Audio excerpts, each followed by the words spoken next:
Welcome. Today we're meeting with Mary. Some of you know her, some of you may not. She's our case manager in the South End, and she's going to do a training with us. So I'll let her say hello and introduce herself for a minute. Hi, my name is Mary Chaffin. I'm the case manager in the Delta area. All right, so we are going to talk about kind of a sensitive subject. It can be upsetting, so this is just, I guess they're called trigger warnings now. We're going to talk about sexual assault. Mary, what's your professional experience working with sexual assault victims? I was a victim's advocate for sexual assault and domestic violence in a safe house setting. Oh, nice. How long ago was that? Just recently? I worked there up until about May of 2021. Oh, okay. All right. So I guess we'll just kind of get down to it. What is sexual assault? Like, what qualifies, what actions, kind of go into like how do we know what it is? So sexual assault is any form of unwanted sexual contact. So anyone who touches you in any form of sexual way that is uncomfortable or unwanted is considered sexual assault. Okay. Does that have to be at first, like, do they have to say no, or if it's aggressive and they just do it, it can be considered sexual assault? Yeah, you don't have to actually say no. If it makes you uncomfortable, if you try to move away, if you do anything that lets someone know that you're not wanting that touch, then it's considered sexual assault. How common is sexual assault? So in the US, a sexual assault happens every 68 seconds. Oh. Yeah, it's pretty common. So I'm going to read off of a paper for just a moment to give you some percentages. 1 in 6 women, 1 in 33 men have been sexually assaulted. 34% of all of these numbers are under the age of 12. 66% are between the ages of 12 and 17. 43% are lesbian or bisexual women. 30% are gay or homosexual men. 34% are Native American or Alaskan Native women. 19% are African American women.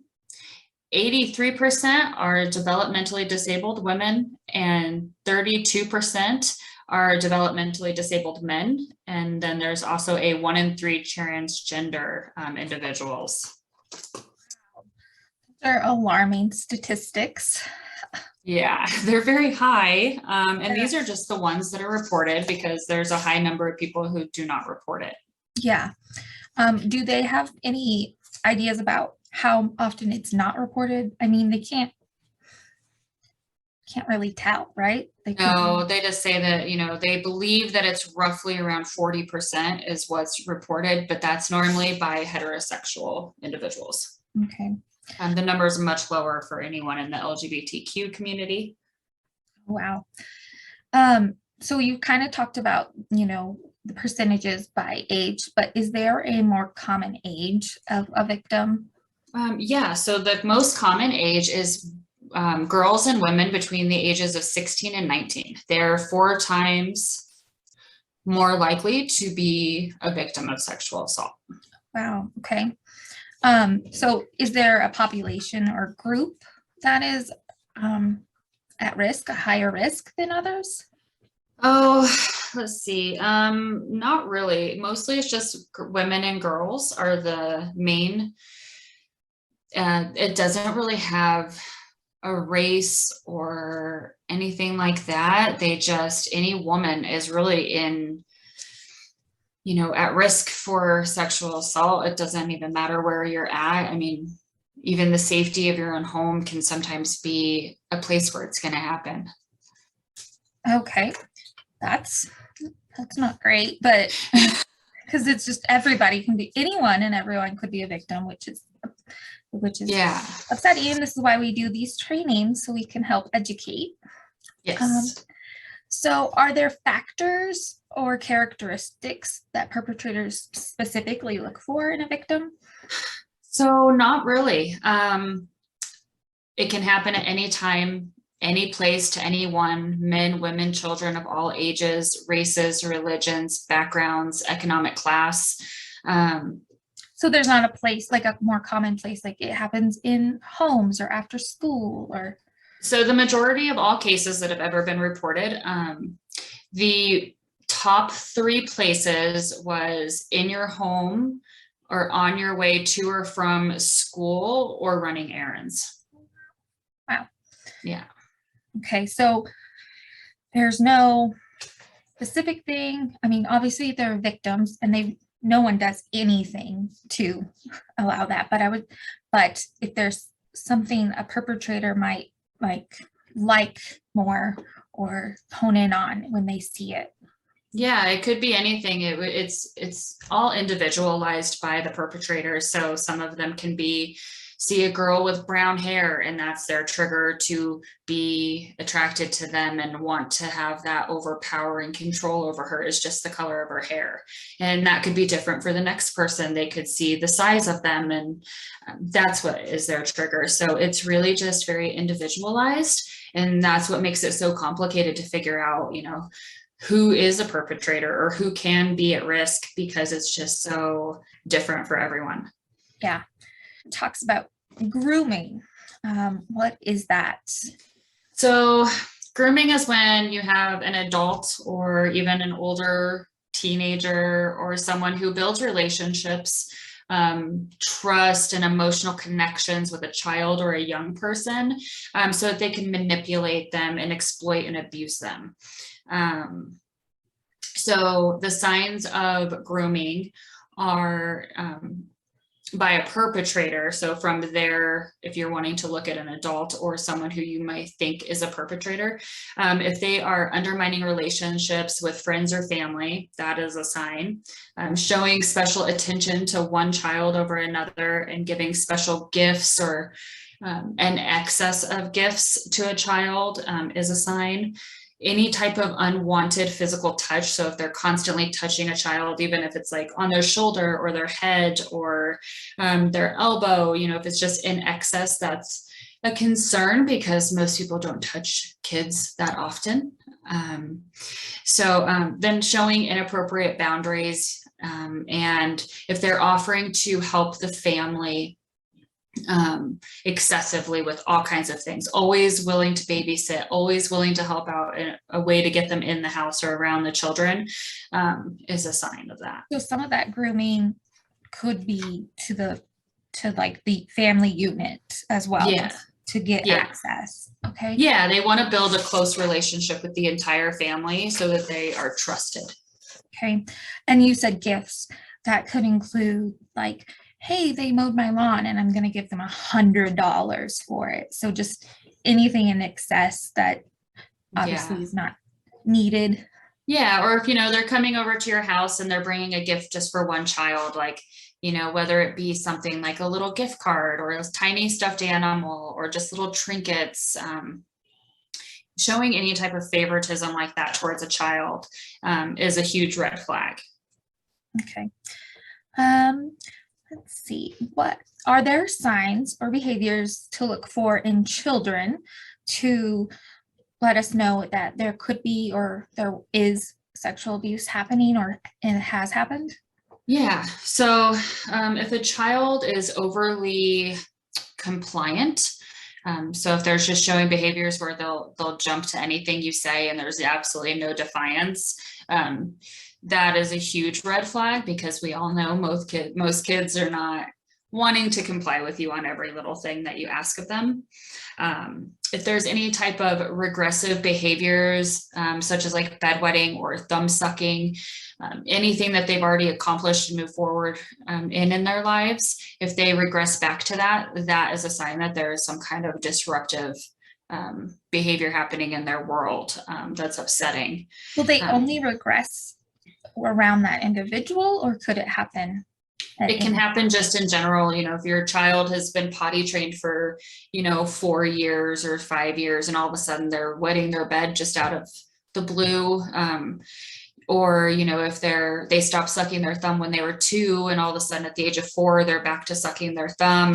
Those are just, wetting the bed is a sign of abuse, just in any situation. The thumb sucking is just a sign of comfort for the younger kids. So when they are feeling that they're being violated or things like that, they'll do things to make themselves feel comfortable. So that's one of the things. They may even go back to an old toy or a blanket that they used to always carry around with them. They will keep secrets and stop talking as much as they used to. So if you have a super talkative kid and then all of a sudden they're not talking too much, that needs to be looked into. If they are trying to avoid taking their clothes off to get dressed or to go take a bath or anything like that, that's a huge red flag also. Changes in their eating habits, mood, or personality. A lot of kids will shut down, they won't eat as much, or they'll only want super sugary foods because they get a comfort out of that. And then if they start, could it be the opposite, that they could overeat? Yes. Okay. Mm-hmm. Yeah. So just any huge differences in the way that they eat. And if they begin to have excessive worrying behaviors or fearfulness of things that they're normally not fearful of, and then nightmares, or they're afraid to be alone at night, those are really big red flags for kids, because they're scared to be alone in their bedroom, especially because it could be the setting of where it's happening, or, if it's happened just anywhere near a bed, that can be a trigger for them. So, just listening to what your kids are saying and kind of watching the changes in their behaviors. Okay. Yeah. So if you have been sexually assaulted, will you be a sexual perpetrator? Will you go out and just continue the behavior? No. So some perpetrators do have a history of being sexually assaulted as a child or even as a young adult, but the majority of them have actually never experienced sexual assault in their lifetime. Okay. So, because I know that's a huge fear. I mean, it's scary because that's what we hear.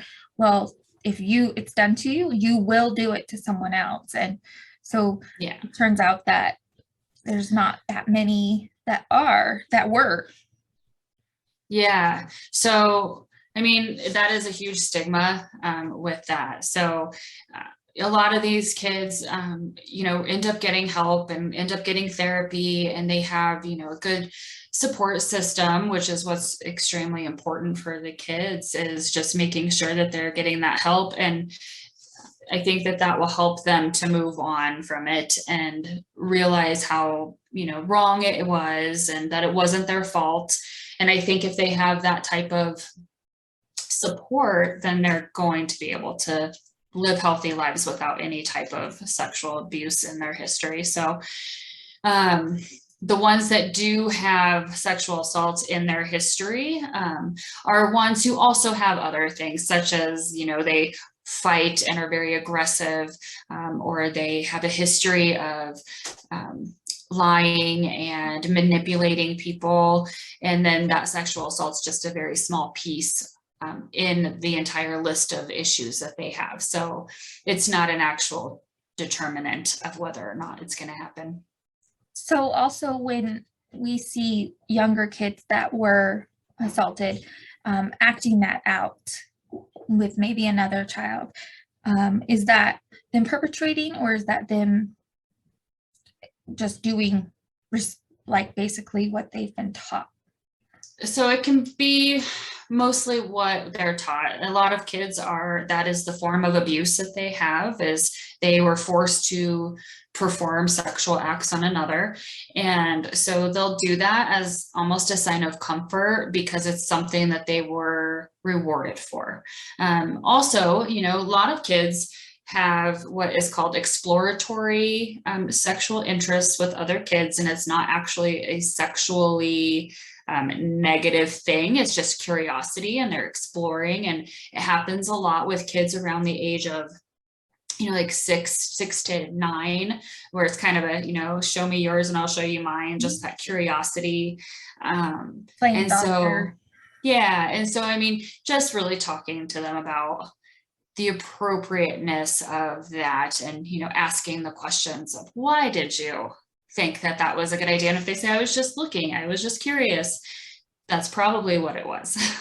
Okay, so if we have a kiddo that does that, we don't have to freak out right away. We just, figure out where it came from, and if it was just, well, I wanted to know. Yeah. A lot of them are just really curious, and they hear things from older siblings or older kids at school, and they get curious and just want to know.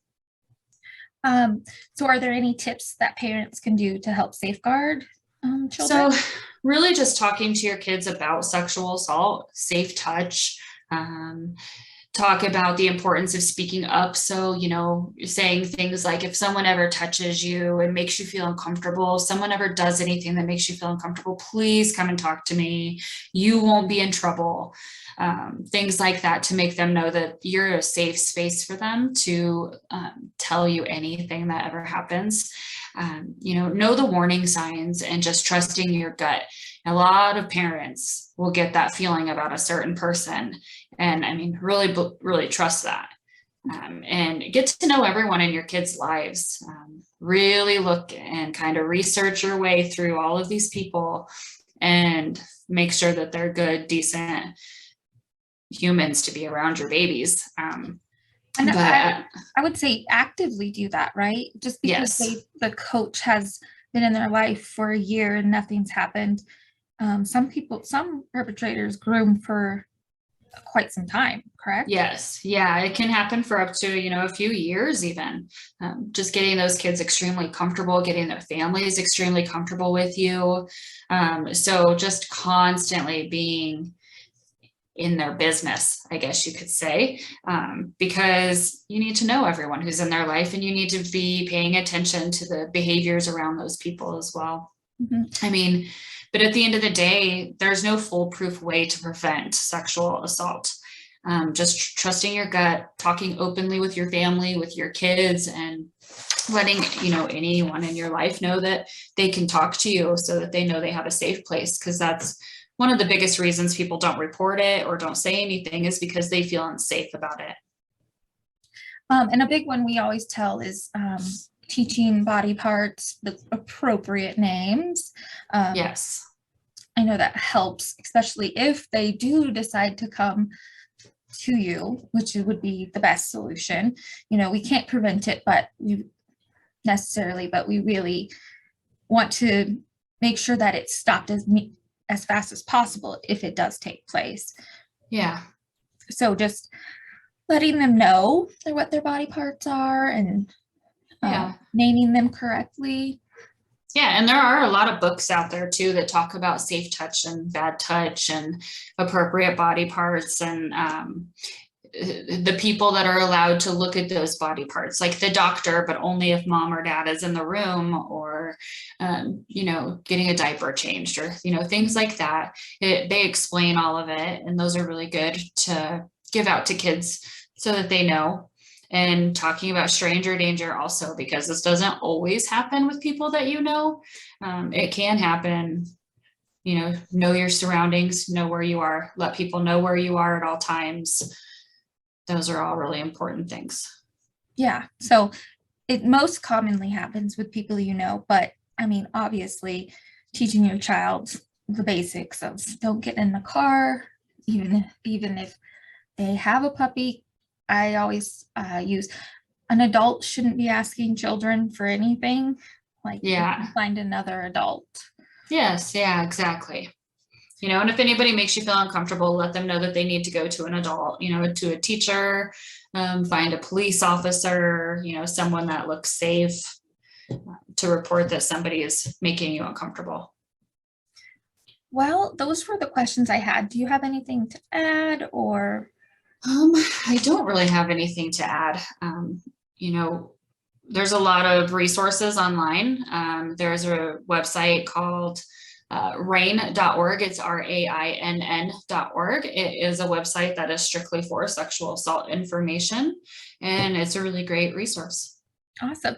So I will definitely link that in the notes, but also a couple other videos that you've recommended. We'll link those as well. Okay.